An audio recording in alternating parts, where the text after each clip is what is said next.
Hello there and welcome, and in today's video I'm going to be showing you the top 10 most amazing Argentavis. So without wasting any more time, without further ado, let's get straight into it. In at number 10 we've got the Wyverns, and I'm putting this creature here because everyone realistically does use the UT in a given boss battle scenario. You'll use it with that roar that it has, which essentially buffs your own creatures up, and also they will take less damage. It is called the courage roar, and they also do have a fear roar as well, although that's not really commonly used as it does have a size limit. But still, if someone's trying to raid your base on a Pteranodon, you can actually use that fear roar, and that player will lose complete control of the flyer that they're riding. Or it could be a glider in the case if maybe they're on one of those smaller other gliders. Just some nice PvP tips for you people out there if you know you're in need of that, because sometimes you might be in a scenario where you have a UT and you need to get a Pteranodon away from your base with an enemy player on it. Just simply use that fear roar. But I also find they're great general carnivores as well. They have quite a lot of speed and mobility on them, which you don't really get on a Rex. Yes, the Rex is a great boss creature, but still it doesn't really stand. It's one of those amazing Argentavis for me because it's not really as versatile, and some people might forget about the UT apart from those other that boss use, of course, that I've already mentioned, because you really can get a lot out of this creature, and it just, people generally don't, and that's what I don't like about this creature, or what I don't like the outlook on this creature. People don't really use it as much as they should in their uses that I think it really works in. So continuing on, we have got the Crystal Wyvern, and this could be of any variety, just whichever one you find preferable. For me, it is the Blood Crystal Wyvern. I know there isn't a Blood Crystal Wyvern here, this is simply just a tropical one, but I know a lot of you down in the comments have been really liking the Ember Crystal Wyverns, and I do definitely agree with that. They are quite a nice Wyvern to have. And the reason why I say these are so much more amazing than just the regular old Wyvern is I find there's a lot more variety, and also just generally they have nicer special abilities. Yes, breathing fire or lightning or poison or ice is still definitely something cool and useful, but they're a lot more inventive with the Crystal Wyvern abilities, and I find, considering just how easy they are to tame compared to the normal Wyvern, it really is a no-brainer just to get these instead. Yes, they are locked behind a kind of a level 60 barrier, and you do need to get that primal crystal, so you need to knock out a Crystal Wyvern first, but I don't find that to be too much of an issue when taming these things. I really don't struggle with it as much as raiding a Wyvern Trench. And yes, you can do it with a Field Hawk, and it's not the hardest thing in the world. You can do it with the Griffin relatively easily as well, but then you've also got to go through the whole raising process, and really it's a lot of time and effort you have to put into it, especially on official. Whereas with these creatures, yes, maybe getting to the level 60 might be a little bit of a challenge, but as soon as that passive tame is finished with that primal crystal, you've got yourself one of these things, and they really are just great flyers to have. It's 100% worth getting one. So the Snow Owl, I find, often is very much used, but also not often talked about in a way, because I find that yes, loads of people use this thing, but they don't talk about it as much as they should, just considering how great this creature is.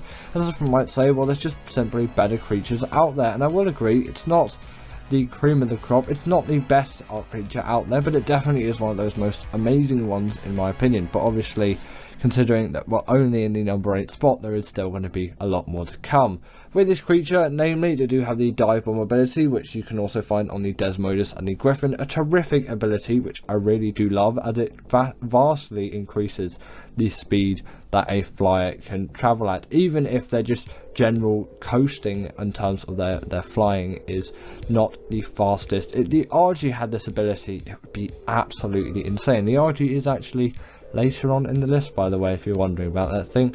They also do have, not the RG, the Snow Owl in this case, you can probably tell that already. They have a heat-seeking UV ability where, you know, you can spot out and scout out any creature. Just apply this to what you really think it would be. And also they can heal any kind of creature as well, that being your own creatures, wild creatures, or tamed ones. It goes around full circle. And also this is really useful as well if you're knocking out a wild creature and yeah, its health is simply too low. You've pumped so many tranks into it that its health is really low, but also it's still not knocked out yet. And sometimes you might get this on some Rexes if they've been battling stuff before, their health is already quite low, and you start knocking them out and it really gets to a stage where you can't put any more tranks into them. then simply use one of these things to heal them back up, and you will not regret the benefits of this, because then their torpor won't go down so much where you have to wait. And also sometimes if you go out of render distance on single player, this actually always happens on single player, if you go out of render, they're not going to keep healing up on servers. You can maybe just log off and then log back on, but so there's a little bit of inconvenience in that. Obviously you can also just heal up your own creatures as well in whatever situation that you might find yourself in. But also the snow owl pellets can be used a lot for getting great loot out of gadgets. I felt like I said also a lot on that, but anyway, continuing on with the list. So in number 7 we've got the Reaper. It feels a little bit weird to be putting this creature in at number 7, but considering I don't really use it as much, and yes, it really fits into its map perfectly and all of that, I kind of have to degrade it slightly where it is on the list, because personally I am also factoring just generally how amazing these creatures are to use and how often I kind of use them as well. Yes, I'm slightly shifting the words around a bit, as you could say, well, this is amazing creature to tame, and it's truly amazing because it deals loads of damage and it just really is a great creature to have.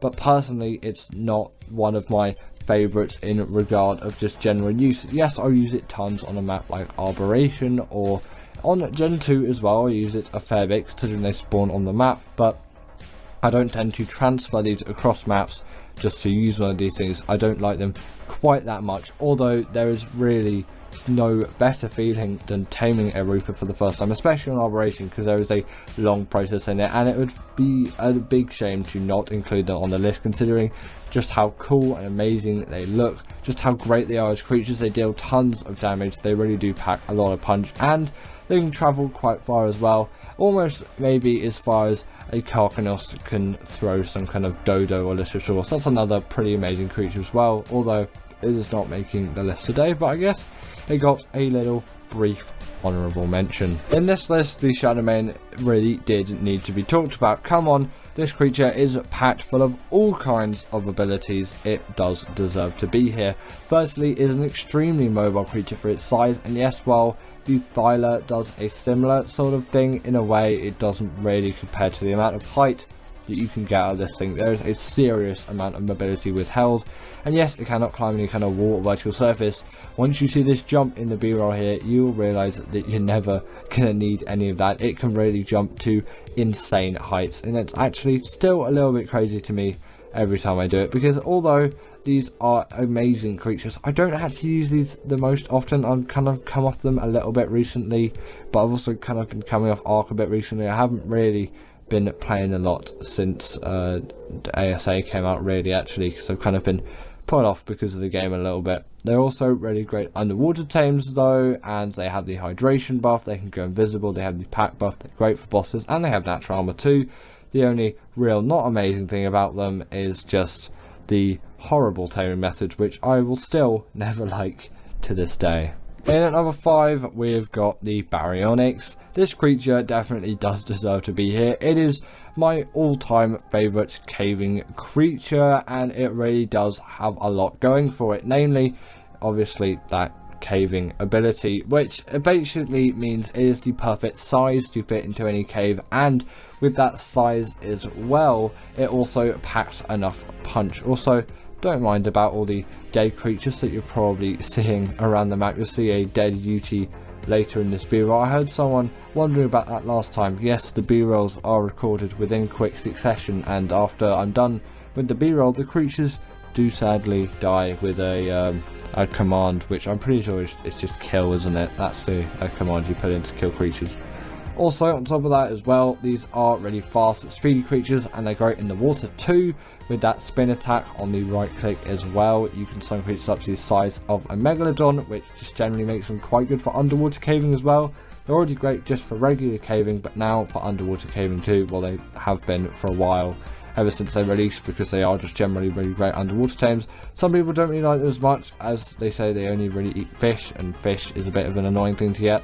Coelacanths are absolutely everywhere if you know where to look for them. That really is not an issue which you should be running into. So the Desmodus is one of those creatures where it has to be on an amazing creatures list. Not only can it make Sanguine Elixir, which is an absolute feat for doing any kind of tames, essentially doing 30% of it for you with a click of a button, they are also blood bag farms, and also you can just with that tame even more Desmoduses and also Bloodstalkers. And I'm going to give the Bloodstalker an honorable mention here as well, as it really is truly an amazing creature for me.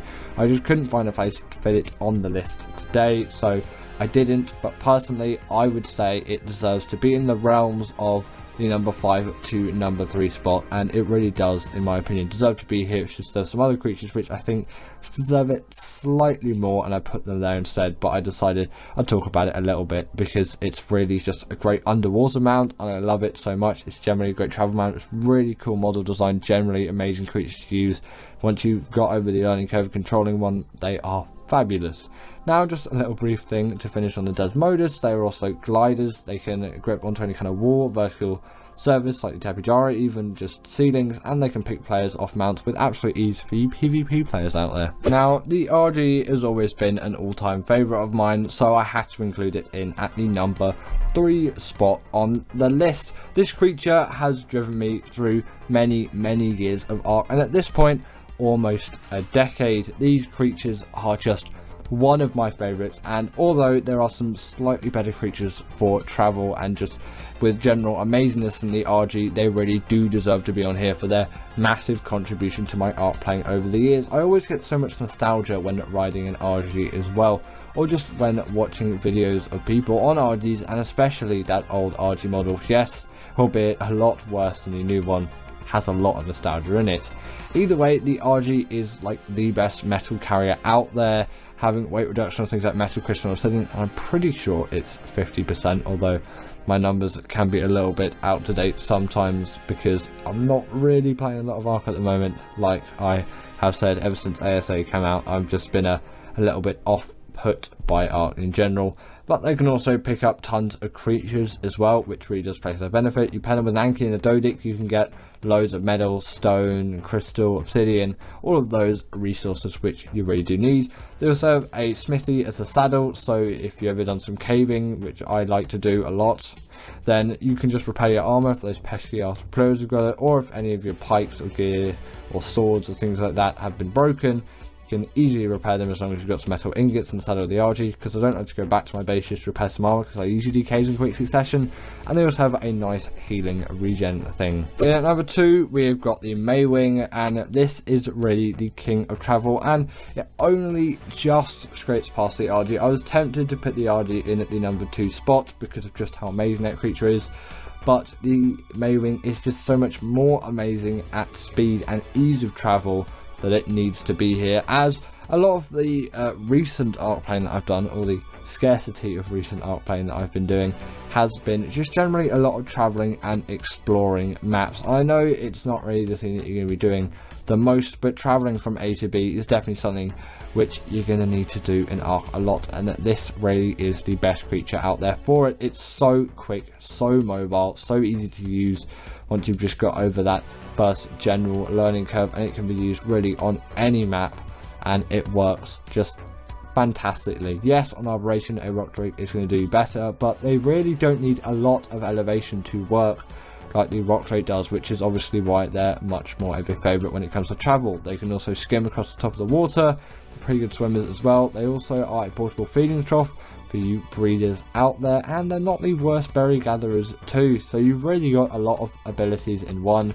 And considering the saddle unlocks at level 18, it is really a no-brainer to put them in at the number 2 spot. And at number 1 is the Deinonychus, and this always tops my list. I don't know what it is for me, but I do know what it is because I put it here. I don't know why. I've said that twice on some lists now. But this creature is just so good as a boss creature, and so good as a general travel mount. Yes, maybe not as great as the Maewing. I've been using the Maewing a lot recently, but I've still been using the Deinonychus a lot just for land travel and a bit more deeper and in-depth exploration instead of just flying around the map just like a madman. They also can grapple onto creatures and deal tons of bleed damage to them, which is obviously extremely useful especially in boss fights, as it actually still deals bleed damage to bosses, which as far as I'm concerned, no other arc creature does. They also have the pack buff as well, which again is going to boost them even more in boss fighting scenarios. They really are the go-to for that. Unless you're on extinction, then use a Giga or a Carcharodontaurus. Probably Carcharodontaurus, because their health is a lot more reliable, as they do not have the rage buff.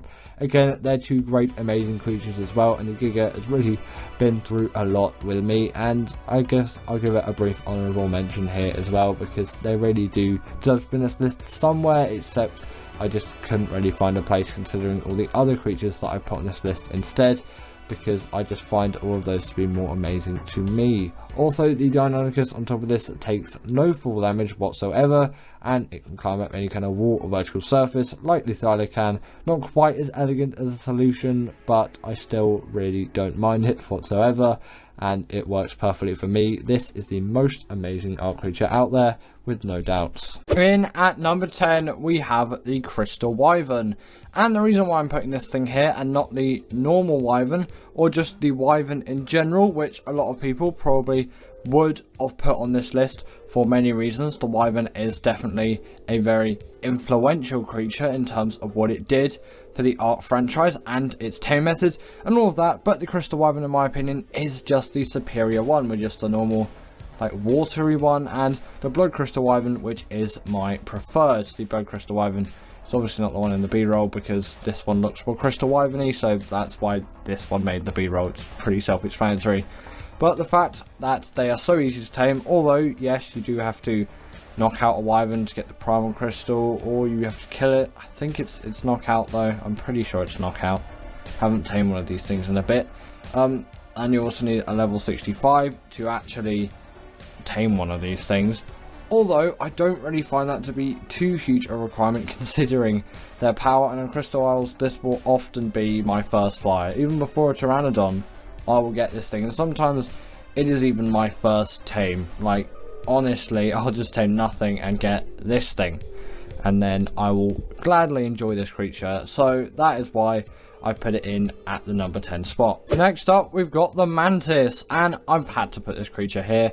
Come on, this creature is one of those creatures where when I look at the Mantis, I look at how fluent it is in all of its abilities and just how unique and great its abilities are. It obviously does have to make the list. Like, come on, it's the Mantis. This thing can wield any kind of melee weapon, not including tech weapons, of course, and this allows it to be just such a great, versatile, useful creature. And the fact that it came out on Scorched Earth, it was really a huge helping hand on that DLC map, and I often transfer them back onto the island if transferring was even, it must have been a thing back then.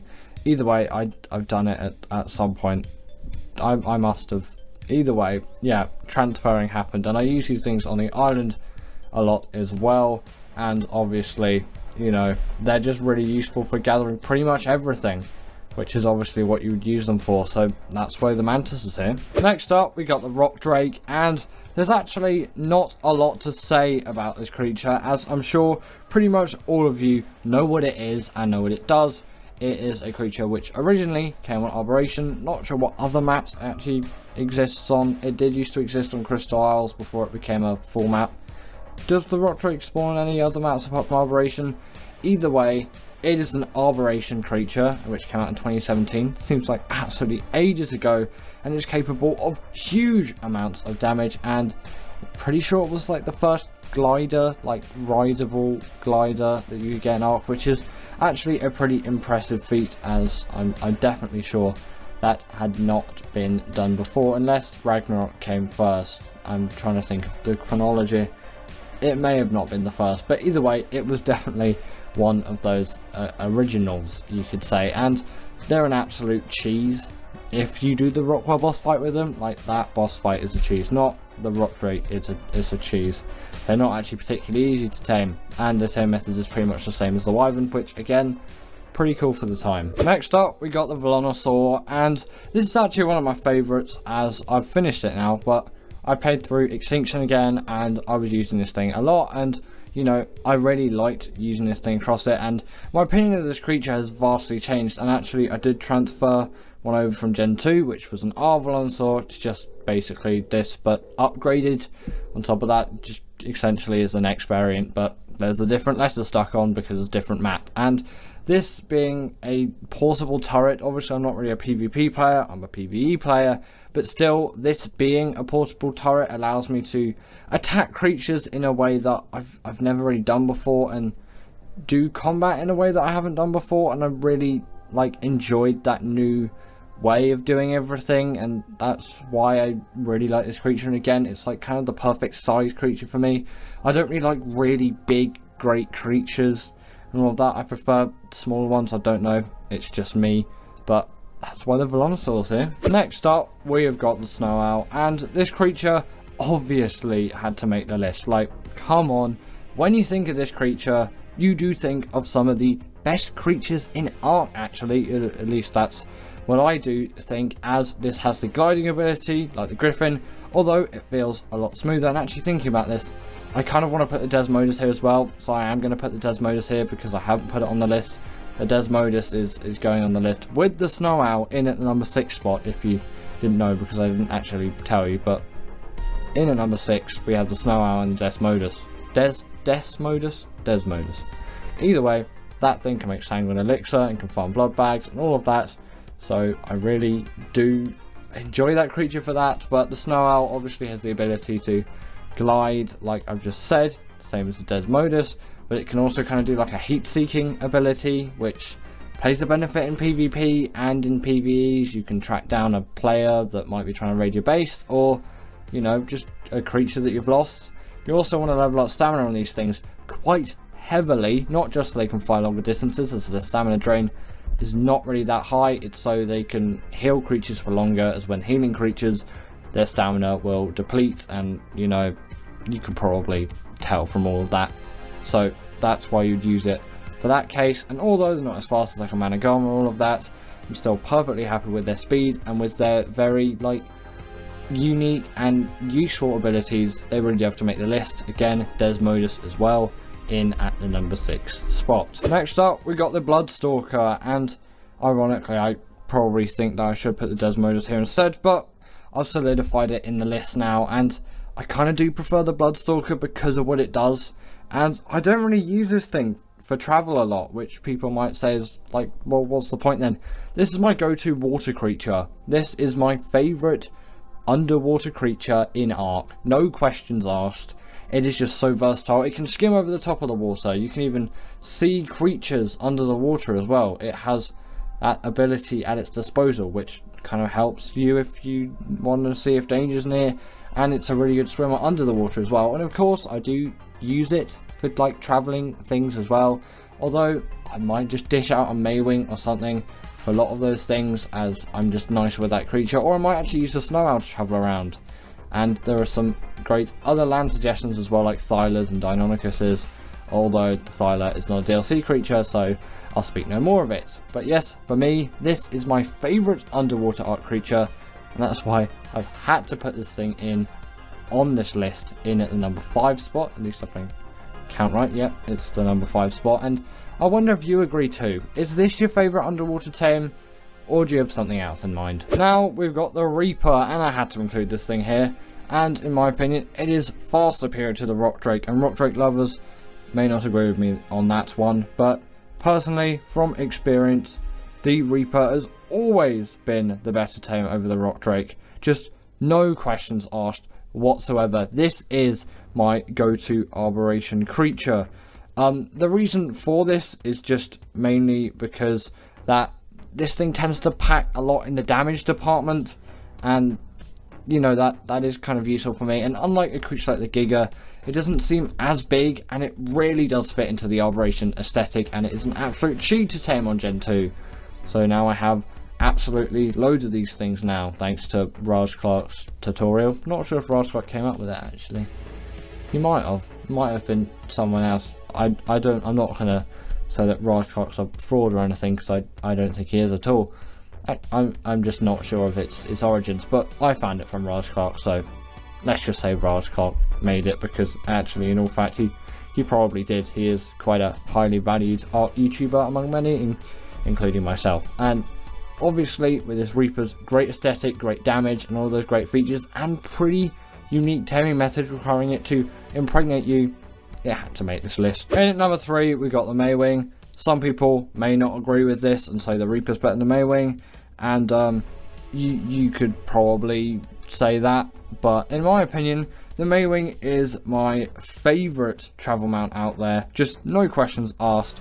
Although, yes, in some circumstances it's not going to be the best because that gliding ability isn't very suited to the environments, but for most things it will get by. Maybe not on all cases in maps like the island, although it does a lot better than the Rock Drake for gliding along flatter surfaces.